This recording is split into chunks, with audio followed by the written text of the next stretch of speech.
Karibu msikilizaji na mtazamaji wa 49 Media. Leo tutaenda kuichambua vizuri filamu yetu ya Hangbak mwanzo mwisho, tupate jinsi gani walicheza na changamoto gani walipitia katika movie hiyo ya Hangbak iliyochezwa na Tony Jaa. Cha kufanya, subscribe, turn on notification, kisha tuendelee. Filamu hii iliongozwa na nyota wake mwenyewe Tony Jaa kwa kushirikiana na mkurugenzi mwingine. Hii ilikuwa hatua kubwa sana kwake kwa sababu hakuwa tu mwigizaji wa mapigano bali pia alihusika moja kwa moja kwenye uongozaji, ubunifu wa story na choreography ya mapigano. Tofauti na filamu nyingi za action za Hollywood, Hangbak ilitengenezwa kwa mtindo wa jadi wa Thailand, na mapigano yalipigana mapigano halisi kabisa bila kutumia effect nyingi. Walitumia mazingira halisi ya vijijini na misitu, na walitumia mapigano ya kweli ya Thailand. Filamu ilipigwa picha maeneo ya vijijini Thailand ambako kulikuwa na mazingira magumu sana, joto kali, mvua, matope na hatari za wanyama.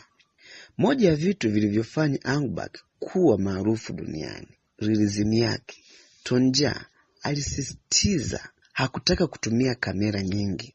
Alifanya mapigano mwenyewe bila kutumia study double mara nyingi. Mapigano mengi yaliandaliwa kwa kuchanganya saa ya mapigano ya Thailand, mbinu za kali za kivita na harakati za kimwili zinazohitaji nguvu kubwa sana. Hii ilifanya kila skin iwe halisi sana, lakini pia iliongeza hatari kubwa kwa waigizaji. Kuhusu changamoto walizozipitia, cha kwanza kabisa, msongo wa mawazo kwa Tony Jaa. Wakati wa utengenezaji, Tony Jaa alipitia kipindi kigumu sana. Alikuwa na pressure kubwa kutoka kwa mashabiki. Alikuwa anasimamia mambo mengi. Alikumbwa na msongo wa mawazo. Hii ilisababisha hata kusimamishwa kwa uzalishaji wa filamu kwa muda fulani. Kwa sababu mapigano yalikuwa halisi, waigizaji waliumia mara nyingi. Tony Jaa mwenyewe alipata majeraha kadhaa.